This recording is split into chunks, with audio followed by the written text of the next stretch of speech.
الحمدللہ رب العالمین والصلاة والسلام علی سید المرسلین وعلی آل طیبین الطاہرین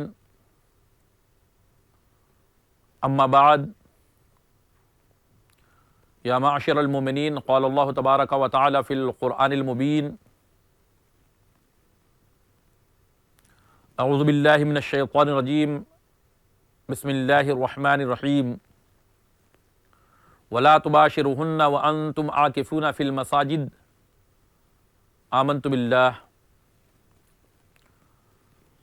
صدق اللہ مولانا العظیم وصدق رسولہ النبی الامین الکریم ونحن على ذلك لمن الشاہدین والشاکرین والحمد للہ رب العالمین.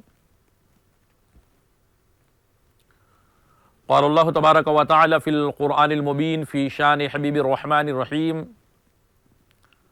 اعوذ باللہ من الشیطان الرجیم بسم اللہ الرحمن الرحیم ان اللہ وملائکتہ یصلون علی النبی یا ایہا الذین آمنوا صلوا علیہ وسلموا تسلیما اللہم صلی علی سیدنا و نبینا مولانا محمد وعلی آل سیدنا و مولانا محمد بارک وسلم صلاۃ و سلام علیک یا رسول اللہ صلی اللہ تعالی علیہ وسلم. برادران اسلام، رمضان المبارک کا مقدس مہینہ جو ہمارے سامنے سے گزر رہا ہے، یہ عظیم مقدس مہینہ ہے جس کی نسبت اللہ کے پیارے محبوب سرور کائنات صلی اللہ علیہ وسلم نے اپنی امت کی طرف کی.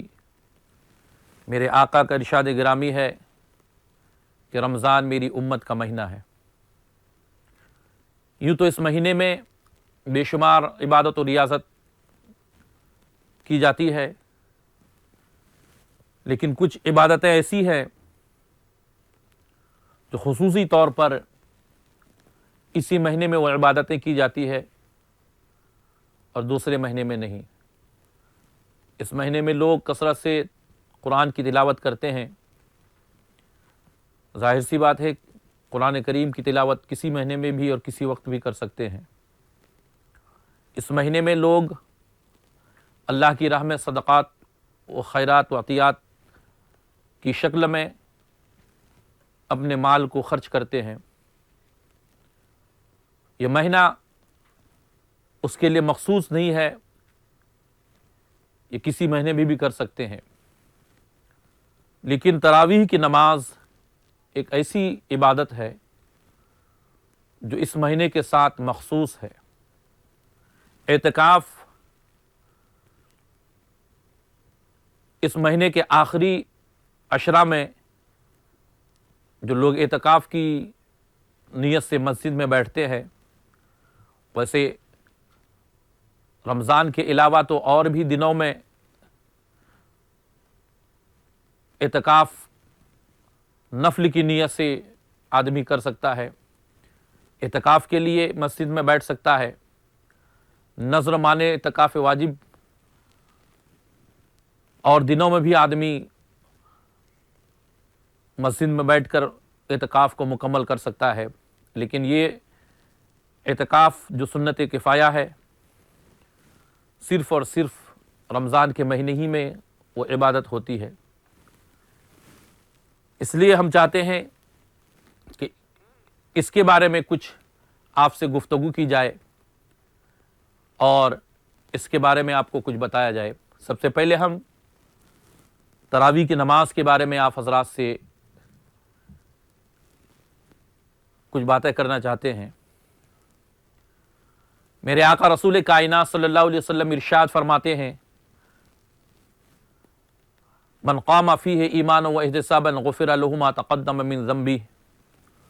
جو ایمان کی حالت میں ثواب کی نیت سے رمضان کے مہینے میں قیام کرتا ہے تو اللہ تبارک تعالی اس کے پچھلے تمام گناہوں کو بخش دیتا ہے. اس قیام سے علماء کرام نے عموماً تراویح کی نماز کو لیا ہے. یہ تراویح کی نماز جو اس مہینے میں ادا کی جاتی ہے، یہ مخصوص ہے اس مہینے میں۔ سب سے پہلے میں آپ کو یہ بتا دوں کہ رسول کائنات صلی اللہ علیہ وسلم نے رمضان کو اپنی امت کے ساتھ کیوں منسوب کیا؟ اس لیے کہ اللہ تبارک تعالیٰ کے مقدس رسول نے رمضان کو اپنی امت کی طرف منسوب کیا تاکہ اللہ کے بندے زیادہ سے زیادہ اور خوب سے خوب تر اس مہینے میں عبادت کر کے رضا الہی کا سامان مہیا کریں، دن میں روزہ رکھیں، رات میں نوافل ادا کریں، قرآن کریم کی مقدس تلاوت کریں،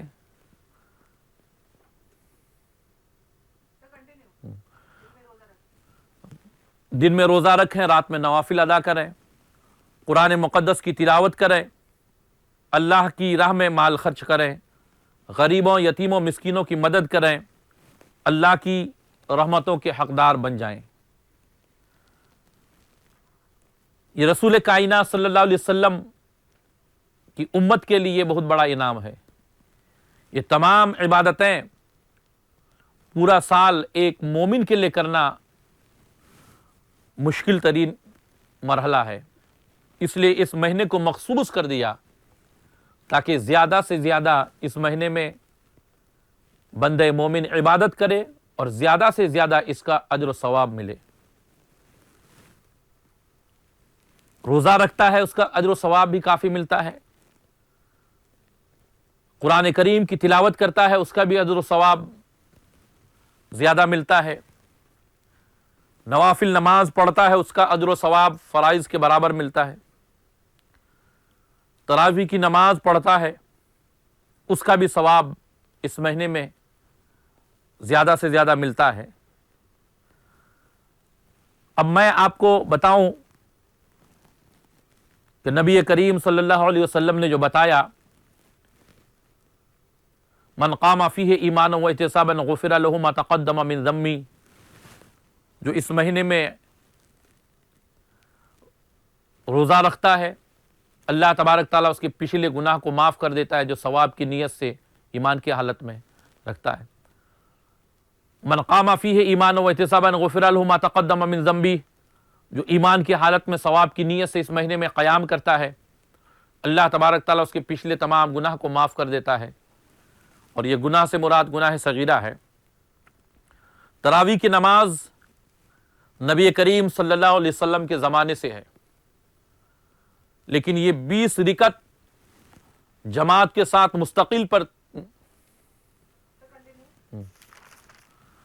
یہ 20 رکعت نماز جماعت کے ساتھ جو مستقل طور پر اہتمام کے ساتھ پڑھی جانی شروع ہوئی، وہ حضرت عمر فاروق رضی اللہ تعالیٰ عنہ کے زمانے سے۔ حضرت عمر فاروق رضی اللہ تعالیٰ عنہ نے دیکھا ایک دن مسجد میں کہ کچھ لوگ نماز پڑھ رہے ہیں، لیکن الگ الگ، کوئی تنہا پڑھ رہے ہیں، کوئی چند افراد کے ساتھ مل کے پڑھ رہے ہیں۔ تو حضرت عمر فاروق رضی اللہ تعالیٰ عنہ نے سوچا کہ کیوں نہ اس سب کو ایک جگہ کر دیا جائے، لہٰذا ایک جگہ کر دیے اور ایک جماعت بنا کر وہ تمام تراویح کی نماز پڑھنی شروع کی۔ دوسرے دن آپ جب تشریف لے کے آئے تو آپ نے دیکھا کہ سب کوئی ایک ہی جماعت بن کر وہ تراویح کی نماز پڑھ رہے ہیں۔ حضرت عمر فاروق رضی اللہ تعالیٰ عنہ نے کہا یہ اچھی بدعت ہے۔ حضرت عثمان غنی رضی اللہ تعالیٰ عنہ کے زمانے میں بھی اسی طرح 20 رکعت تراویح کی نمازیں پڑھی جانے لگی۔ حضرت مولا علی کے زمانے میں بھی یہ 20 رکعت تراویح کی نمازیں پڑھی جانے لگی۔ آج کچھ لوگ اس کی مخالفت کرتے ہیں، کوئی 8 رکعت پڑھتے ہیں اور نہ جانے کوئی کس طرح سے پڑھتے ہیں۔ یہ تراویح کی نماز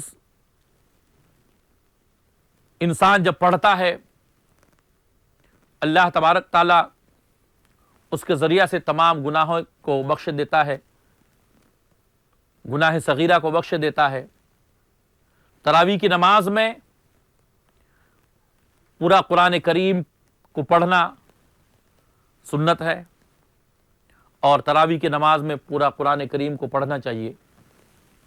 مسجدوں میں اس کا اہتمام کیا جاتا ہے، حفاظوں کا انتظام کیا جاتا ہے، اور تراویح کی نماز میں پورا قرآن کو مکمل کیا جاتا ہے. عموماً 27ویں شب کو یہ مکمل ہوتا ہے قرآن. لیکن اس میں ایک افسوسناک پہلو یہ ہوتا ہے کہ قرآن کریم تراویح کی نماز میں جو پڑھی جاتی ہے، جو تلاوت کی جاتی ہے، اس قدر روانی کے ساتھ کہ الفاظ سمجھ میں نہیں آتا ہے. حفاظ کرام کو چاہیے کہ اس انداز میں پڑھے کہ قرآن کریم کے مخارج وغیرہ کے ادائیگی کے ساتھ ساتھ صحت لفظی کے ساتھ قرآن کریم کو پڑھے اور اس کے مخارج صحیح طریقے پر ادا ہوں تاکہ نمازی بھی اس کو صحیح طریقہ پر سن سکے اور ہماری نماز صحیح طریقہ پر ادا ہو سکے. بعض جگہ یہ دیکھا گیا ہے کہ کچھ مقتدی حضرات خصوصی طور پر جو پیچھے رہتے ہیں وہ بیٹھے رہتے ہیں اور نماز شروع ہو جاتی ہے، حافظ قرآن کریم کی تلاوت نماز میں کرتے ہیں. چونکہ عموماً 5 وقتہ نمازوں کے مقابلے میں تراویح کی نماز کچھ اس کی رکعتیں لمبی ہوتی ہے، اس لیے پیچھے بیٹھے رہتے ہیں. اور جب حافظ پہلی رکعت میں رکوع میں جانا شروع کرتا ہے پھر یہ جلدی سے کھڑا ہو جاتا ہے اور نیت باندھ کے رکوع میں چلے جاتے ہیں اور پھر اس کے بعد دوسری رکعت میں بھی اپنی نماز کو پوری کرتے ہیں. اس سے اس کا قرآن سننا مکمل نہیں ہوتا ہے. تو تراویح کی نماز میں آپ مکمل قرآن کو سننا چاہتے ہیں، مکمل قرآن کا فیض لینا چاہتے ہیں تو اس سے تو آپ محروم رہ جاتے ہیں. جتنی دیر تک حافظ قرآن کریم کی نماز میں تلاوت کرتے رہے، آپ نماز سے باہر رہے، بیٹھے رہے، تو پھر قرآن کریم کا آپ کا مکمل سننا نماز کے اندر کس طرح سے ہو سکتا ہے. اس لیے ہم کو چاہیے کہ ہم شروع سے ہی ہم نیت باندھ کر تراویح کی نماز میں شامل ہو جائیں تاکہ ہمارا قرآن کریم پورے 27ویں شب تک مکمل ہو اور قرآن کریم سننے کا جو اجر و ثواب ہے ہم مکمل طور پر اس کا مستحق بنیں. ایک مسئلہ آپ کو بتا دوں میں کہ رمضان میں عشاء کی جماعت کے ساتھ تراویح کی نماز اس کے بعد پڑھی جاتی ہے تو وتر کی نماز جماعت کے ساتھ پڑھی جاتی ہے. یہ صرف رمضان میں ہوتا ہے. رمضان کے علاوہ وتر کی نماز انفرادی طور پر لوگ الگ الگ پڑھتے ہیں، لیکن رمضان کے مہینے میں جماعت سے پڑھی جاتی ہے. ان لوگوں کو میں بتا دوں جو لوگ تاخیر سے آتے ہیں، ان کی عشاء کی جماعت چھوٹ جاتی ہے، ان کے لیے یہ جائز نہیں ہے کہ وہ وتر کی نماز میں جماعت سے شامل ہو. تراویح کی نماز عورتوں پر بھی ہے، ان کے لیے حکم ہے کہ وہ اپنے اپنے گھروں میں تراویح کی نماز اکیلے پڑھے، جماعت کے ساتھ نہیں، اس لیے کہ عورتوں کی جماعت نہیں ہے. مرد جو جماعت کے ساتھ تراویح کی نماز پڑھتے ہیں، اگر اس کی جماعت چھوٹ گئی، کسی وجہ سے وہ جماعت میں شامل نہیں ہو سکا، تو یہ نہیں ہے کہ وہ تراویح کی نماز نہ پڑھے، بلکہ الگ سے وہ جماعت چھوٹنے کی وجہ سے الگ سے وہ تراویح کی نماز پڑھے، لیکن تراویح کی نماز ان کو پڑھنی ہے. اور ایک بات میں آپ کو بتا دوں کہ تراویح کی نماز اگر کسی کی قضا ہو جاتی ہے، کسی دن تراویح کی نماز وہ کسی وجہ سے پڑھ نہیں سکا، تو دوسرے دن تراویح کی نماز کی قضا نہیں ہے، اس لیے کہ تراویح کی نماز کی قضا نہیں ہے. جس دن آپ ادا کر لیے اس دن ادا کر لیے تو ادا کر لیے.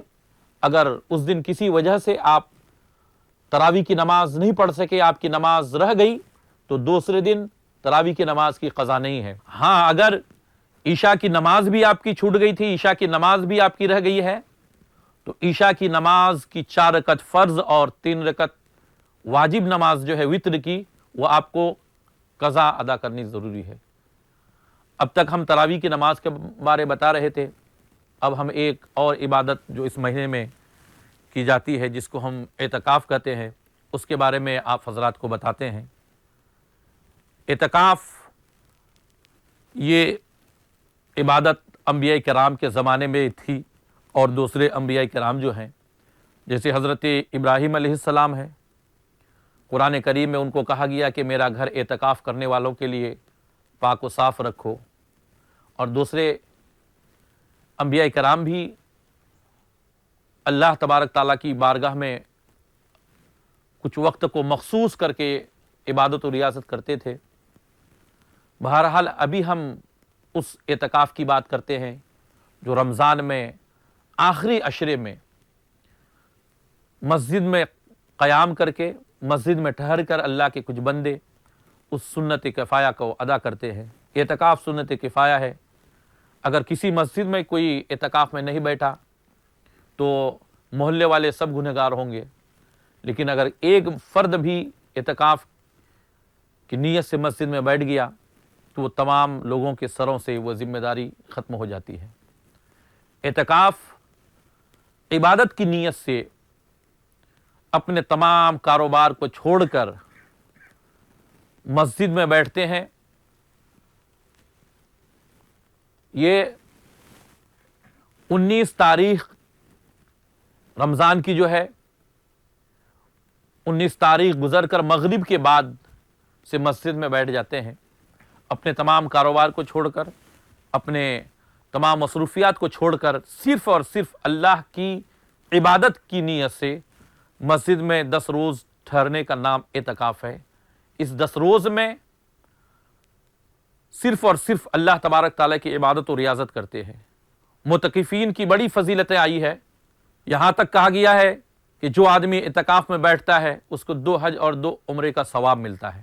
یہ کوئی معمولی بات نہیں ہے، اور اس کے لیے اب جو اتنی فضیلتیں آئی ہے اس کی ایک وجہ یہی ہے کہ آدمی جب دنیا میں رہتا ہے، دنیا داری میں رہتا ہے، تو شعوری طور پر ہو یا غیر شعوری طور پر ہو، کبھی گناہوں کا مرتکب بھی ہو جاتا ہے۔ چند افراد کے ساتھ بیٹھے ہوئے ہیں، دوست احباب کے ساتھ باتوں باتوں میں کچھ جھوٹ بول دیتا ہے، کبھی کسی کی غیبت کر لیتا ہے، کبھی کسی کی چغلی کر لیتا ہے، کبھی کسی کی برائی کر لیتا ہے، اور وہ آدمی گناہوں کا مرتکب ہو جاتا ہے۔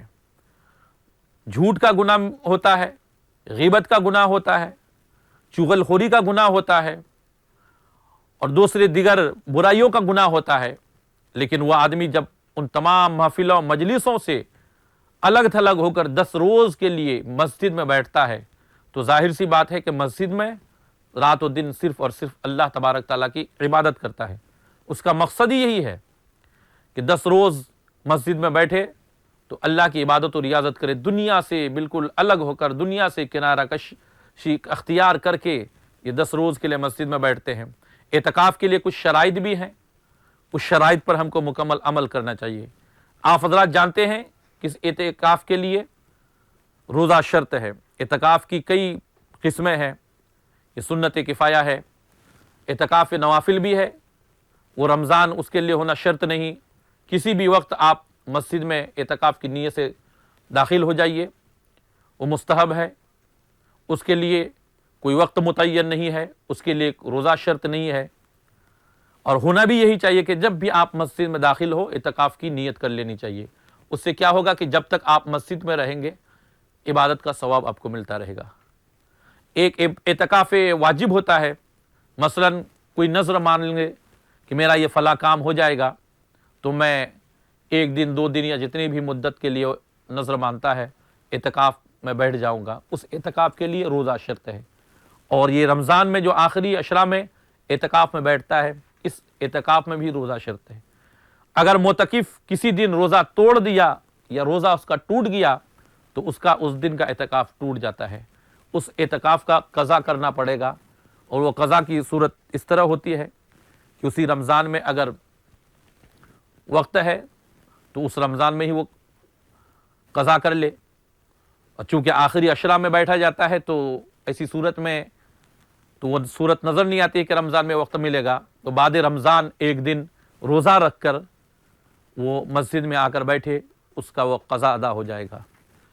بہت سارے معتکفین کو دیکھا جاتا ہے کہ بلا ضرورت وہ مسجد سے باہر نکلتے ہیں۔ آپ جانتے ہیں کہ اعتکاف میں بیٹھے ہیں، اگر ایک لمحہ کے لیے بھی بلا ضرورت خارج مسجد آپ چلے گئے، مسجد سے باہر نکل گئے تو آپ کا اعتکاف ٹوٹ جائے گا۔ معتکف کے لیے مسجد سے باہر جانا جائز نہیں ہے۔ ارے اس کا مقام تو اتنا بلند ہو گیا، اس کو شریعت نے اتنی اجازت دی کہ مسجد میں کسی بھی انسان کا سونا منع ہے، مسجد میں کسی بھی انسان کو کھانا منع ہے، لیکن معتکف کے لیے مسجد میں کھانا جائز ہے، معتکف کے لیے مسجد میں سونا جائز ہے۔ تو اتنا آپ کے لیے شریعت مطہرہ نے آپ کو اتنی رخصت دی ہے تو